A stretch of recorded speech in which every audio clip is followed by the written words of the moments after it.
Gostaria de agradecer a presença de todos nessa nossa segunda live do Instituto Realitas, mais uma vez convidando para esse debate o professor Dr. Sócrates Nolasco, da Universidade Federal do Rio de Janeiro, grande e eminente psicólogo, personalidade intelectual brasileira. Temos aqui a honra também de receber nessa nossa sala o professor Rubens Sturci, a Anita Renault, o nosso querido Eric e a Judite, no momento, para nós darmos início à nossa conversa. O nosso tema hoje é um tema que, um desdobramento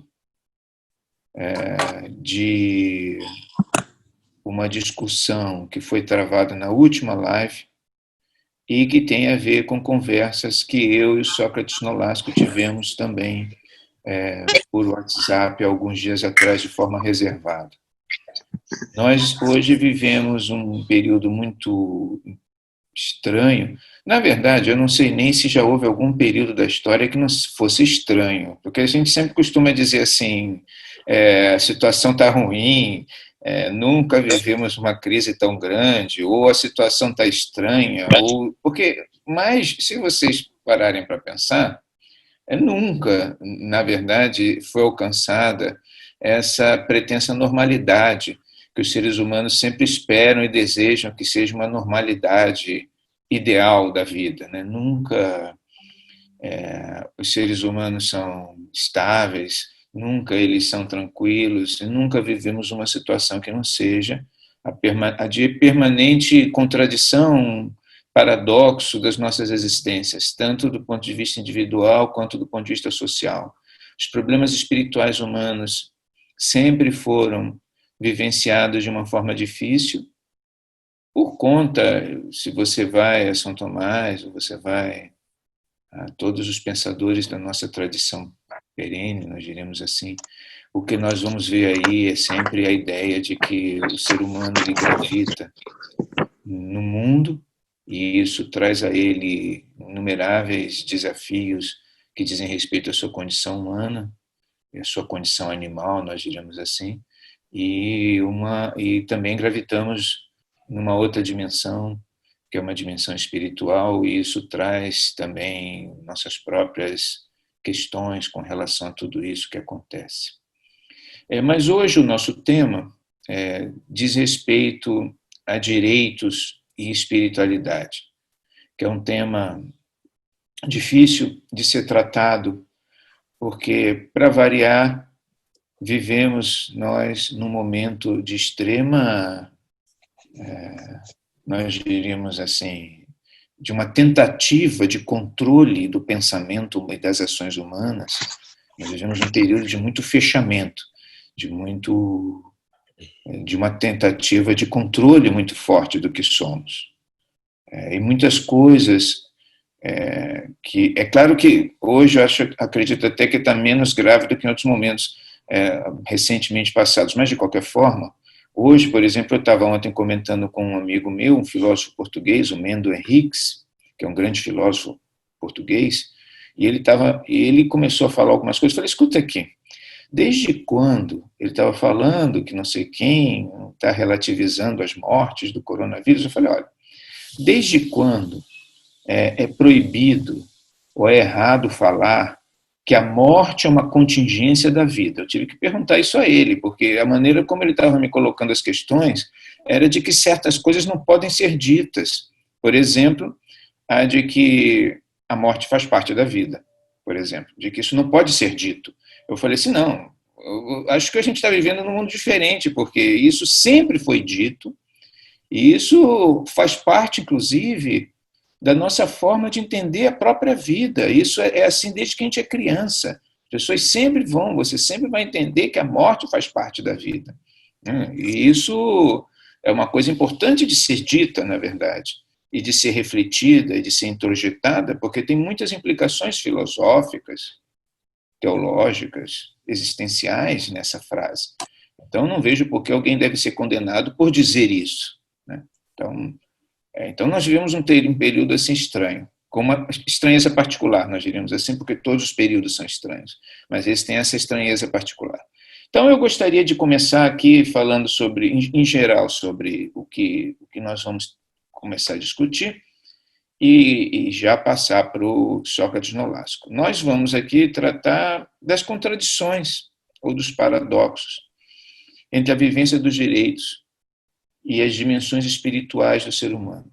Vocês percebem, isso é muito claro, nos últimos 200 anos, na verdade, desde o momento em que os estados laicos e seculares se instalaram no Ocidente, de que existe uma tendência muito forte a hipertrofiar os direitos humanos. Ou seja, os direitos, eles deixam de ser um direito, alguma coisa que você pode exercer, e passa a ser um dever e uma obrigatoriedade, e as pessoas, de alguma forma, são forçadas a adequar sua vida a essa dimensão dos direitos, inclusive abrindo mão daquilo que no passado administrava e controlava ou estabelecia o limite dos direitos, que era a subjetividade, a qualificação e a espiritualidade. Nós vivemos, há um livro do Huston Smith, chamado A Verdade Esquecida, onde ele fala sobre uma época, e ele entende que o século XVIII é crucial nesse sentido, uma época onde as pessoas davam mais valor às qualidades do que às quantidades, mais valor ao espírito do que à matéria, davam mais valor aos sentimentos, propriamente, do que aos próprios direitos. E essa situação ela foi invertida de tal forma que outro dia, numa rádio, eu escutando uma discussão sobre violência doméstica, uma psicóloga falou a seguinte coisa, e que eu anotei, né? Eu gravei porque eu estava dirigindo, e eu achei assim, aquilo espantoso. Ela falou a seguinte coisa, nós temos que parar com essa história, ela falou assim, de amor. Ela falou assim, de que eu amo essa pessoa, ou de que ela me ama, né? Ela falou assim, o que deve contar na administração dos conflitos entre casais, ela diz, são os direitos, não o amor. Ora, eu pensei, aquilo me espantou muito, porque é verdade que sempre se administrou de alguma forma os direitos dos casais, por exemplo, de maneira a impedir que houvessem atrocidades. Isso no Código de Hammurabi já está assim, né? No Código de Hammurabi você vê lá que o soberano ele tenta dizer que há coisas que os maridos não podem fazer com as mulheres impunemente. No entanto, nunca se disse que o amor e o perdão não devem ser considerados em qualquer crise, né? Dentro daquilo que a razoabilidade das relações humanas estabelece como administrável, né? Então, quando essa psicóloga diz para mim que, no rádio, de que temos que abandonar essa história do amor, a pessoa me ama ou eu amo, etc., eu fico pensando assim, mas então o que vai restar do relacionamento, né? Se é apenas direitos, né? Então, nenhum casamento, nenhuma relação pode sobreviver a uma política dessa natureza, porque o relacionamento entre duas pessoas é uma subversão contínua de direitos. Você tem que abrir mão contínua de seus direitos, né? Dos chamados direitos, né? E o amor e o perdão, ele predomina sobre tudo, na verdade, se você busca uma harmonia espiritual e alguma coisa realmente relevante. Então, eu gostaria de passar dessa introdução, de passar a bola para o nosso Sócrates Nolasco, que eu estava falando aqui, um dos maiores psicólogos, um dos maiores pensadores do pensamento aqui no Brasil, reconhecido no Brasil e internacionalmente, e é uma grande honra nós termos aqui na nossa segunda live o Sócrates Nolasco. Então, Sócrates, eu gostaria que você começasse aí, eu vou te fazer uma pergunta só para a gente iniciar. Como é que você vê essa relação entre sentimentos, espiritualidade e direitos? Professor Edgar, bom dia a todos. Bom, Edgar, primeiro eu queria te agradecer o convite e dizer, enfim, te parabenizar também pelo belo trabalho e de grande relevância que você vem fazendo no Realitas. Eu acho que ele representa um papel muito importante não só para a comunidade brasileira, mas eu acho que a comunidade internacional também, em relação aos pontos, as questões e a preservação de uma memória que passa a ser vital, que seja mantida. Então, dando início aí à nossa conversa, eu acho que primeiro a gente possa falar entre espiritualidade e direitos, talvez seja resgatar um pouco na história humana que lugar foi esse, né? Que dimensão é essa em que a espiritualidade se colocou. Eu estava lendo um livro, na verdade ele é diretor do Museu de História Nacional, na História Natural de Londres, é o Chris Stinger, enfim, esse é o livro. É um livro chamado A Origem das Espécies e ele levanta uma questão interessante. Bom, a gente tem aí uma história longa na evolução, mas ele é um paleontólogo, então ele faz uma referência a textos e a identificação de trabalho encontrada 100 mil anos atrás, nos primeiros grupamentos. E já nessa época se tinham registros pictóricos, a gente não tinha linguagem ou fala propriamente dito, mas já tinham registros pictóricos no que diz respeito à organização de uma comunidade, à aproximação de uma comunidade em torno desses registros. E na medida em que você caminha no avançar do livro, você começa a perceber que, paralelamente à questão da evolução humana, se tem a questão da espiritualidade posta de uma maneira bastante diferenciada e bastante distinta daquela que nós temos hoje. O que significa dizer isso? Significa dizer que determinadas prerrogativas humanas, quando você fala do amor, quando você fala da compaixão, quando você fala do perdão, quando se fala da ira, quando se fala da inveja, quando se fala da vingança, né, todas essas questões são questões que têm um traço humano, né, e que, de alguma maneira, para que nós pudéssemos avançar na evolução, nós precisaríamos preservar o que a gente vai identificar e encontrar enquanto comunidade, coletividade e organização social. Isso é uma coisa muito interessante, porque os chimpanzés são a espécie mais próxima a nós. A nossa diferença, do ponto de vista da organização cortical, ela chega a ser 2% em relação aos chimpanzés. E os chimpanzés eles têm uma prática, vamos dizer assim, muito comum, de que quando um chimpanzé disputa com o outro um determinado território, uma determinada fêmea, quando se dá por vencido um dos combatentes, o vencedor ele tem duas opções. Ou ele pode, o vencido ele estende a mão, isso é recorrente, enfim, quem trabalha com paleontologia e de alguma maneira trabalha com estudos relacionados ao comportamento animal, tem esses registros. Então, você teria a atitude do vencedor diante do vencido ele pode aceitar a mão e abraçar, como ele pode, de alguma forma, dar um tapa na mão e dizer, olha, queridão, daqui você não mais faz parte. Mas o que eu estou tentando chamar a atenção em relação a isso é que os ritos e as práticas que vão estar vinculadas à espiritualidade, elas têm uma prerrogativa que seria evitar a violência. Quando, então, essa perspectiva da organização social, eu vou traçar uma linha, Edgar, mas na perspectiva, enfim, inicialmente do judaísmo, é claro que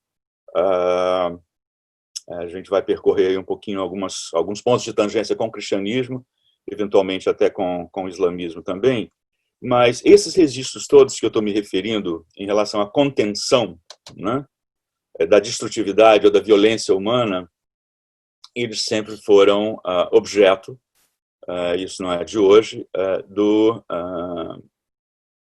da reflexão religiosa, da constituição do campo religioso, né?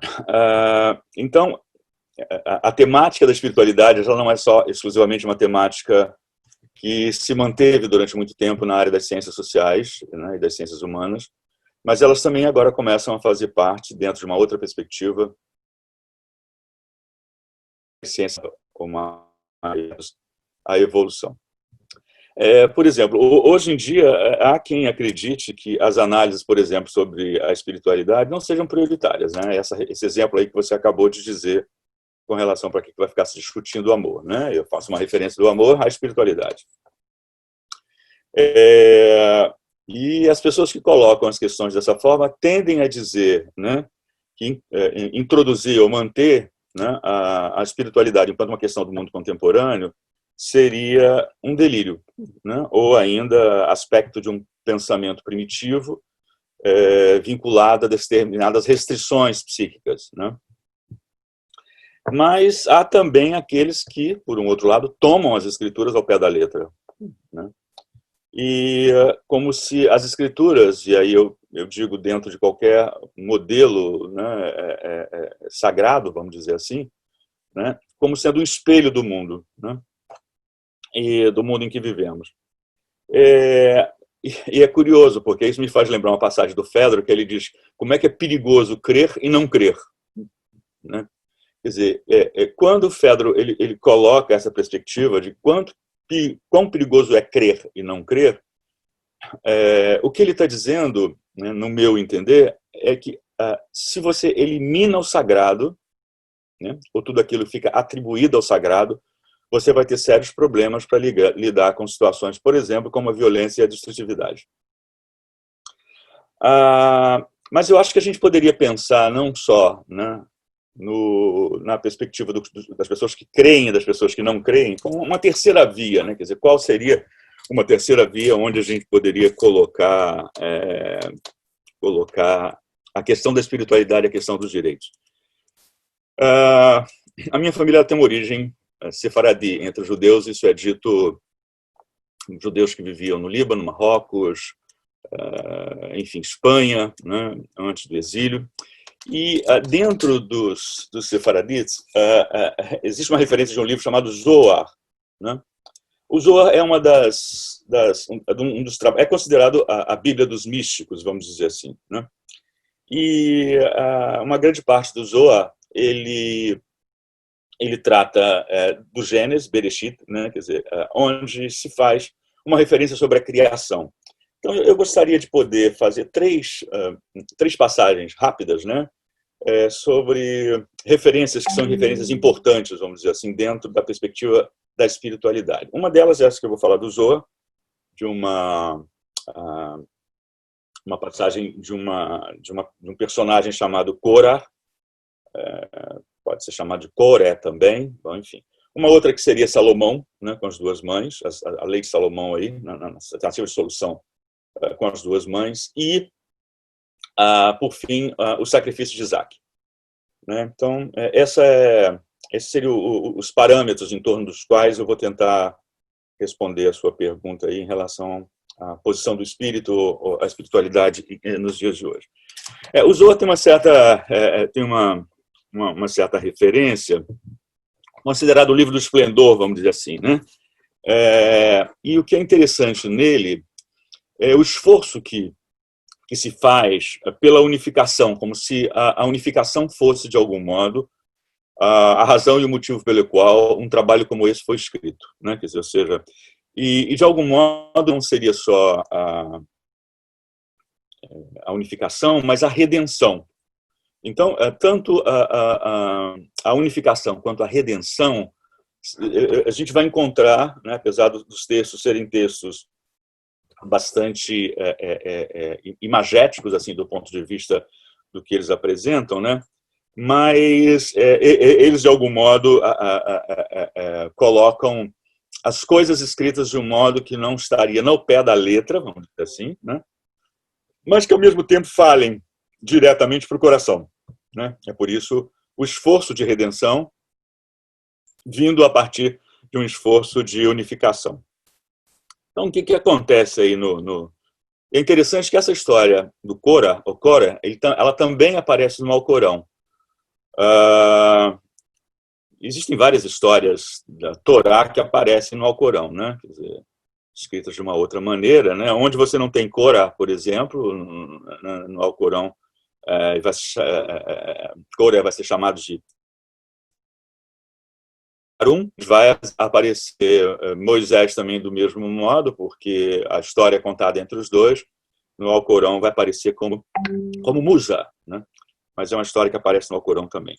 Bom, o texto do Zohar é, né, que haja um arco entre as águas, né? Que haja uma distinção entre as águas de cima e as águas de baixo. É claro que ele está fazendo uma referência a Gênesis, a Bereshit, né? Quer dizer, no sentido de que são a cronologia da criação do mundo, né? É sobre isso que está se falando.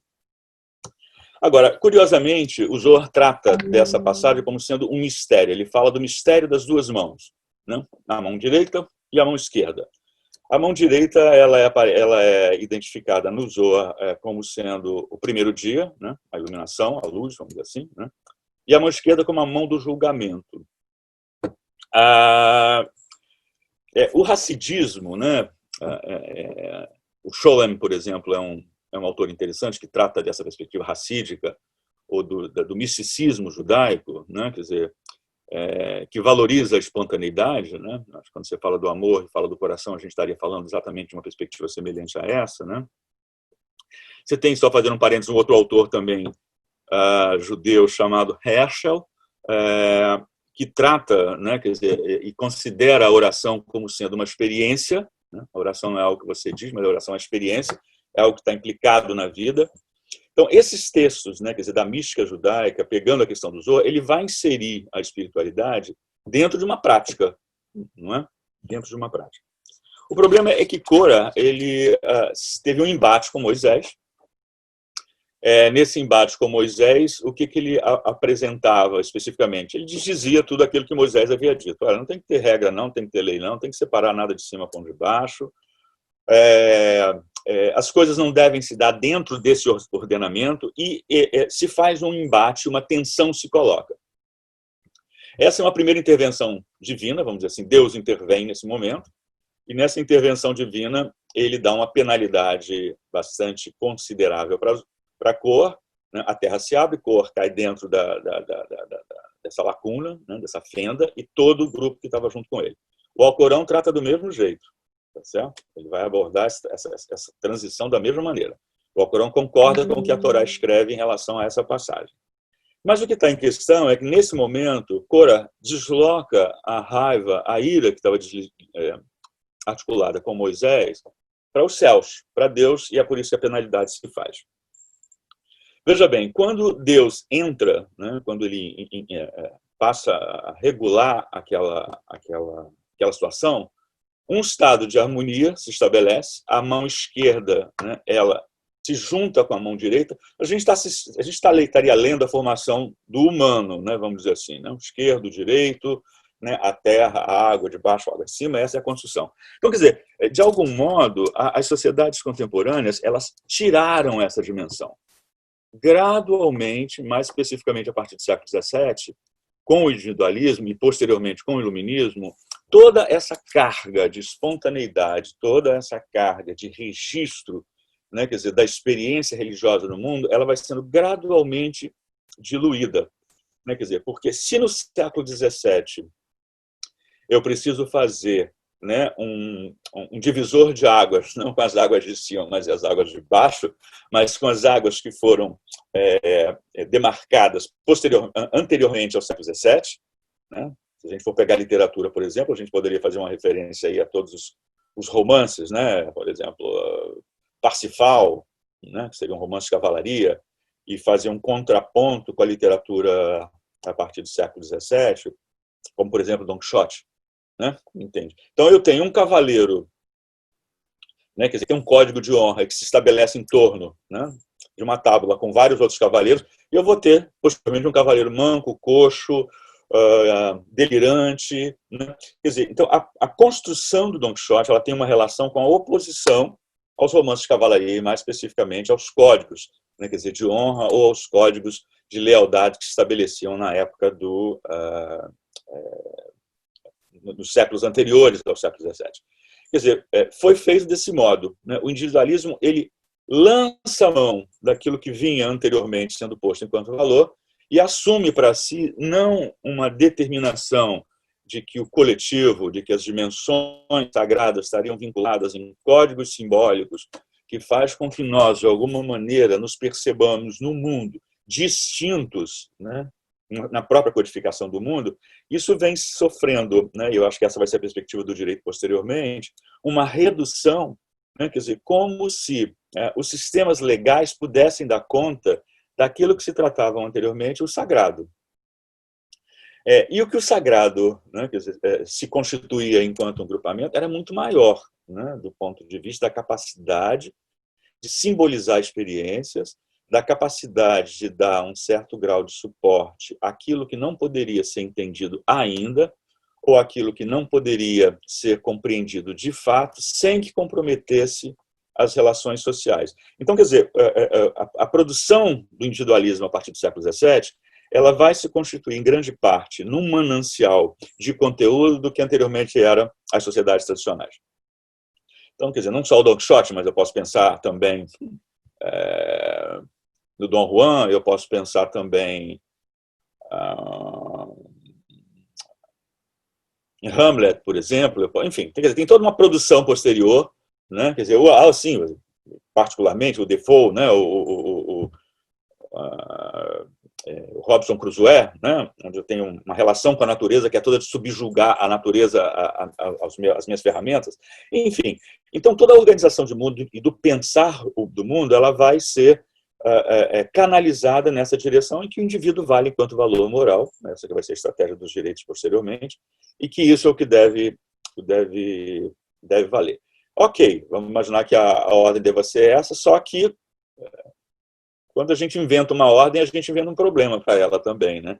A questão é que eu creio que os problemas decorrentes dessa ordem, de uma suprema individualização, ela foi um pouco relegada a um segundo plano. Eu só dei um estirão aí, mas retomando, então, a perspectiva da colocação do sagrado, quer dizer, eu teria essa constituição do Zohar, mas depois eu teria uma constituição um pouco mais adiante em Salomão. O que acontece? Todo mundo deve conhecer essa história.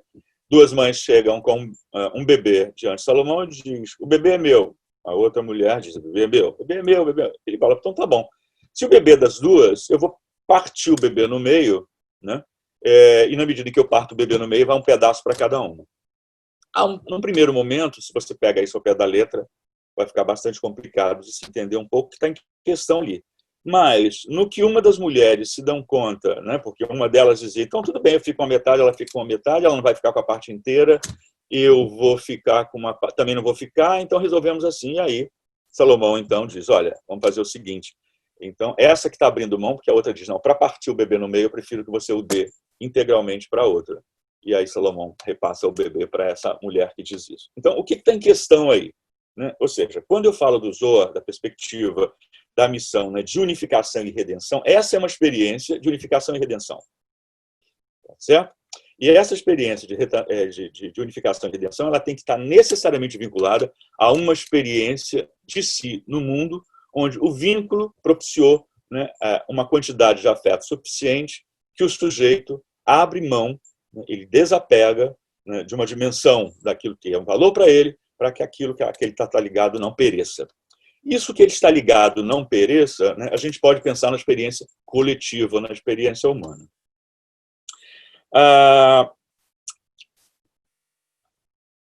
Coré, né, o Corá, só cede no momento em que uma ira maior do que a dele entra em questão e diz: olha, bonitão, a terra vai se abrir, tudo vai cair aí dentro, fechou-se tudo e encerrou a discussão. Tá certo? Essa passagem entre uma ira maior do que a de Cora, assim como de uma lei maior, como a de Salomão em relação às duas mulheres, ela vai gradualmente dando, esse movimento, ele vai gradualmente dando a perspectiva de criação das organizações sociais. Então, o que a gente encontra nessas duas histórias? Um embate entre duas forças, né? Um risco eminente de destruição de tudo que foi criado, a mão direita, a mão esquerda, tudo foi para o espaço, não é nada disso, nada se organiza assim, o filho é meu, o filho é meu, o filho é meu, o filho é meu, não, o filho no meio se destrói, né? A gente vê também a intervenção de uma força maior que impede a destruição, né, disso que a gente está falando.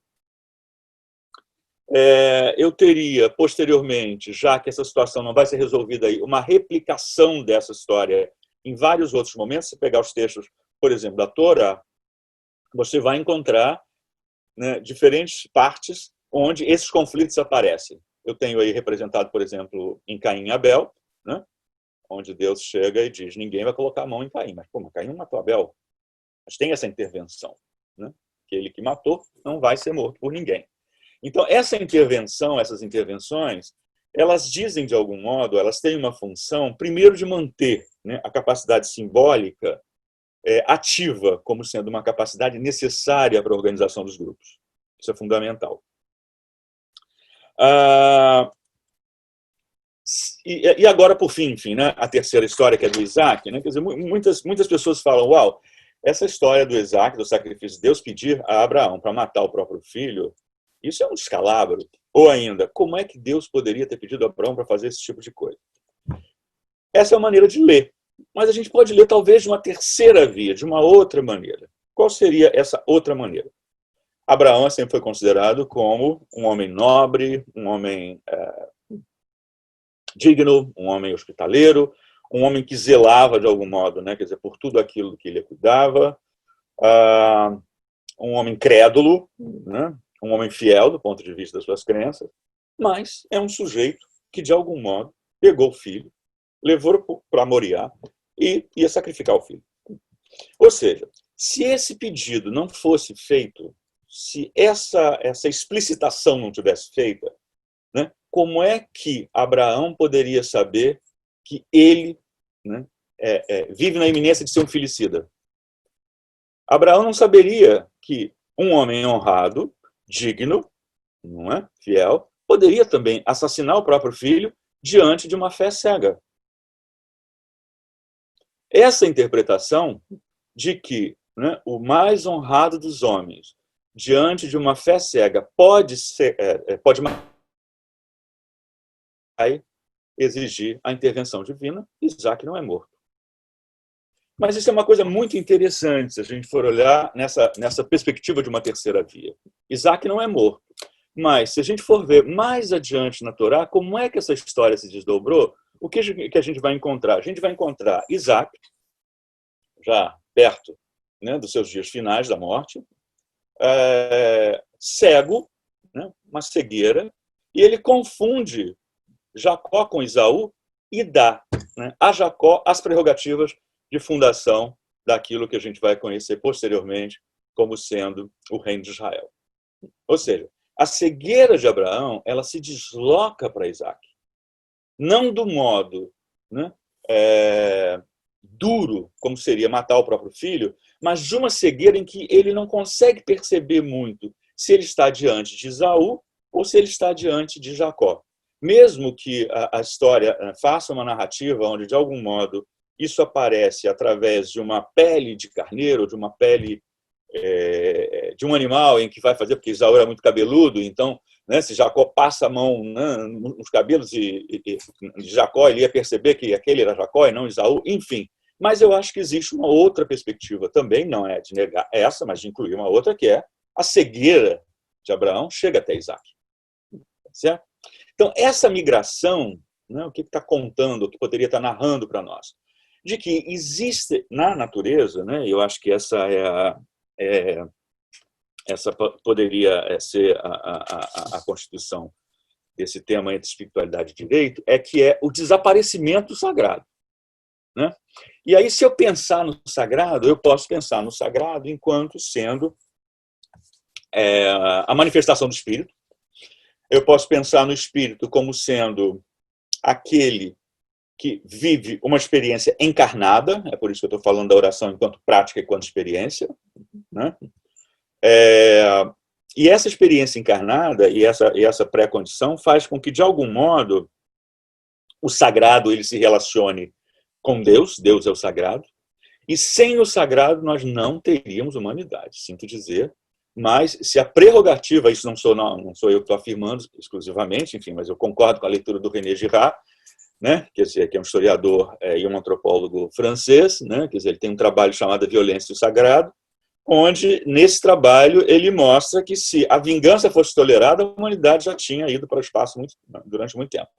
Então, essa experiência em relação ao sagrado, que começou né, de uma forma vaga, de uma forma um pouco pontual, um pouco precisa, ela foi nos dizendo que, sem um conhecimento prévio daquilo que nos constitui enquanto matéria, né, o espírito corre o risco de desaparecer.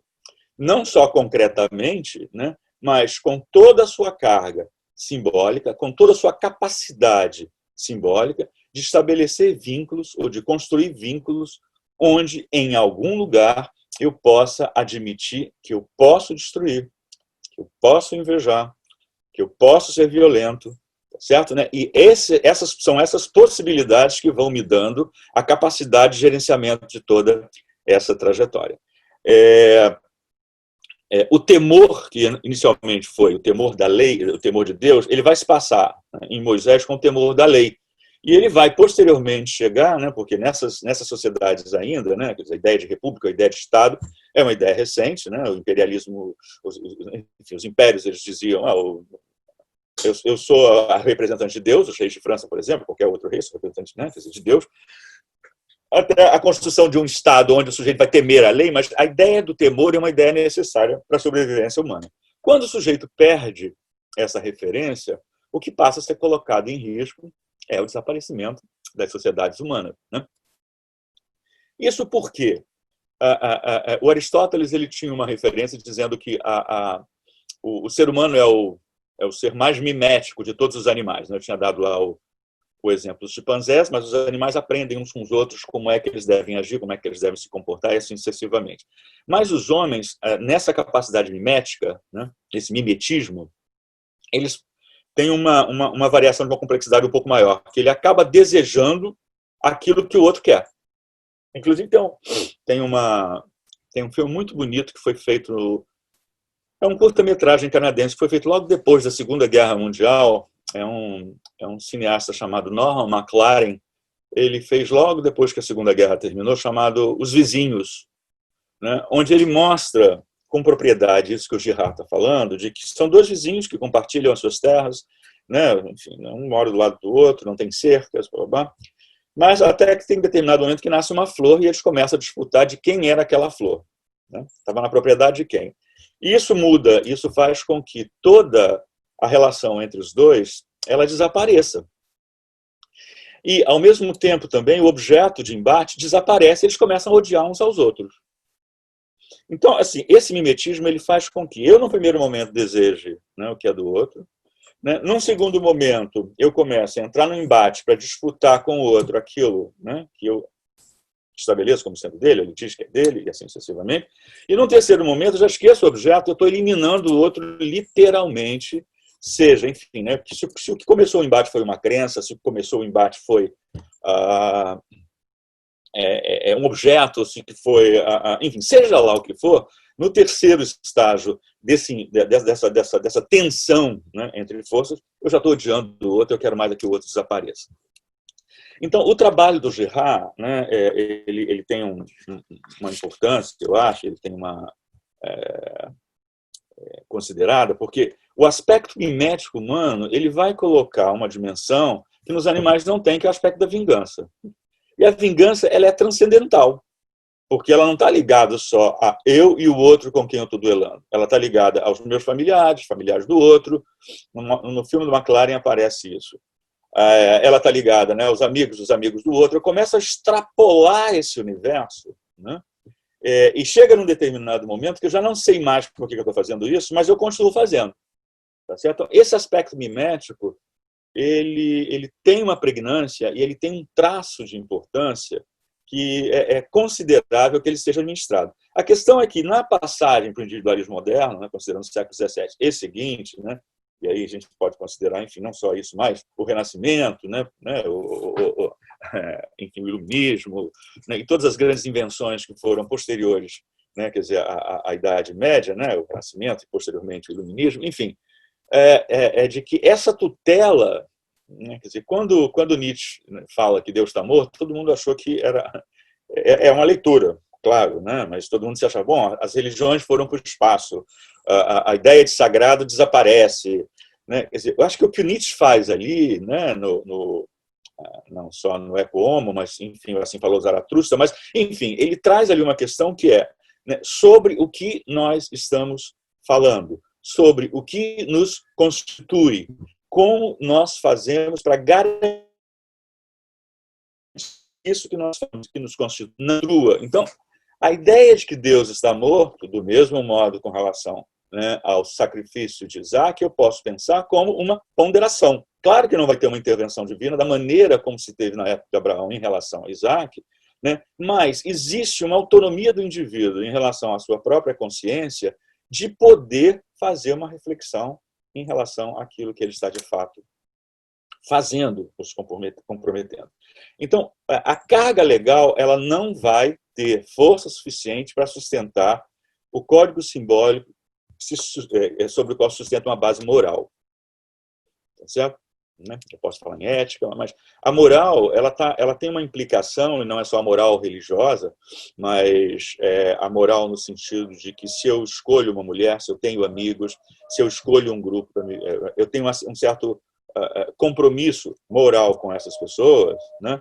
Esse compromisso moral ele vai morrer. Né? Deus está morto nesse sentido. Né? Quer dizer, ou seja, a morte ela estabelece uma referência moral no sentido de dizer até onde eu posso ir, até onde eu devo ir, né? Até onde eu quero. Né? Essa perspectiva moral, eu acho que com a transição do século XIX, particularmente do século XIX, isso vai desaparecendo gradualmente. Quer dizer, ou seja, você tem Freud lá problematizando qualquer ideia de consciência, né? Os textos anteriores eles estavam muito ligados a uma consciência, né, e um juízo moral, né, Kant, enfim. Bom, você tem Hegel, por exemplo, fazendo uma composição, né, dizendo que o sujeito é o sujeito da história, né? Você tem Nietzsche dizendo que não tem uma primeira locução, ou seja, a passagem do século XIX para o século XX é um século onde se tem uma outra demarcação em que o indivíduo entra de fato como sendo, durante o século XX, aquele que passa a ser o rei da cocada preta. Então, quer dizer, esse sujeito que se coloca no mundo dessa maneira, ele vai se destituir de qualquer prerrogativa, mas ele vai ter que ter uma outra, né? Ele vai ter que se orientar segundo uma outra, que seria a orientação de acordo com o prazer.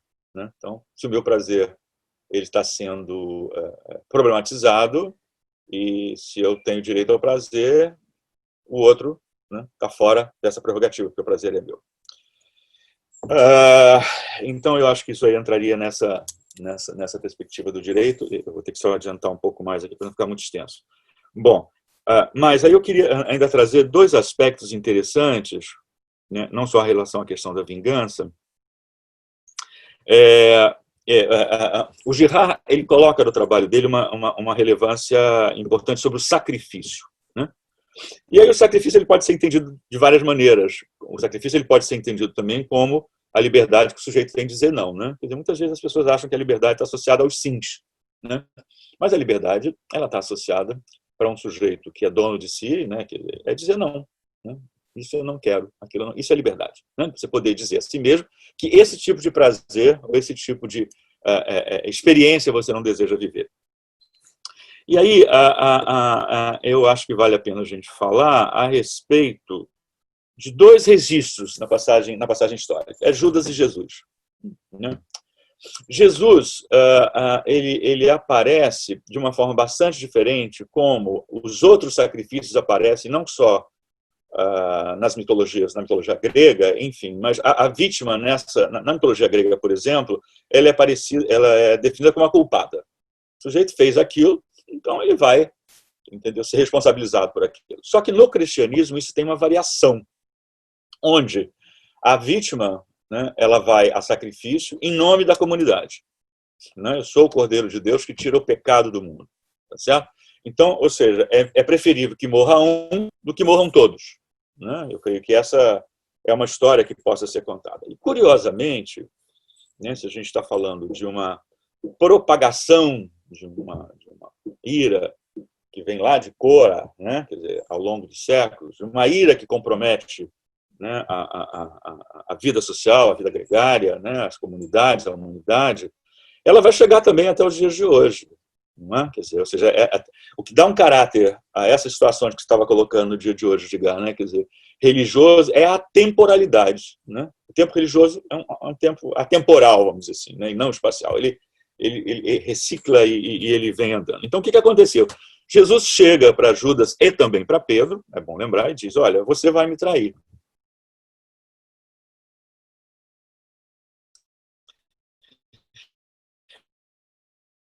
Judas passa a ser aquele que vai ser, né, conhecido como pária, e Pedro passa a ser aquele que vai ser conhecido como sendo o sujeito sobre o qual a igreja vai se constituir.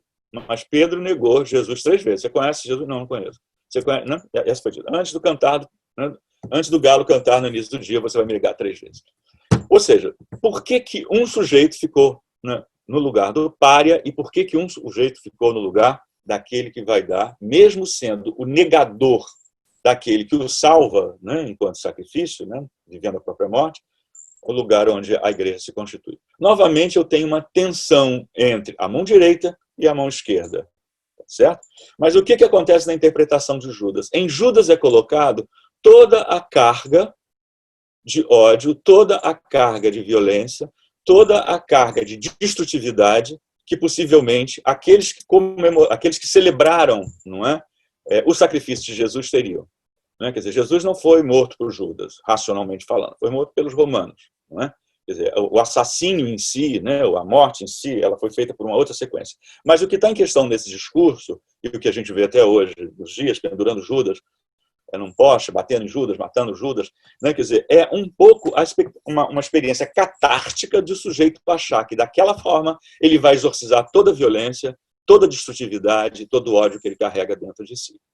Então, esse estágio, eu acho, né, quer dizer, que dentro dessa leitura, ele nos mostra que há, nessa organização social, uma necessidade, né, de se ter um bode expiatório. Quer dizer, eu acho que, na perspectiva de não iluminação em relação à sua própria natureza, né, o indivíduo necessita de que alguém fique nesse lugar. Tá certo?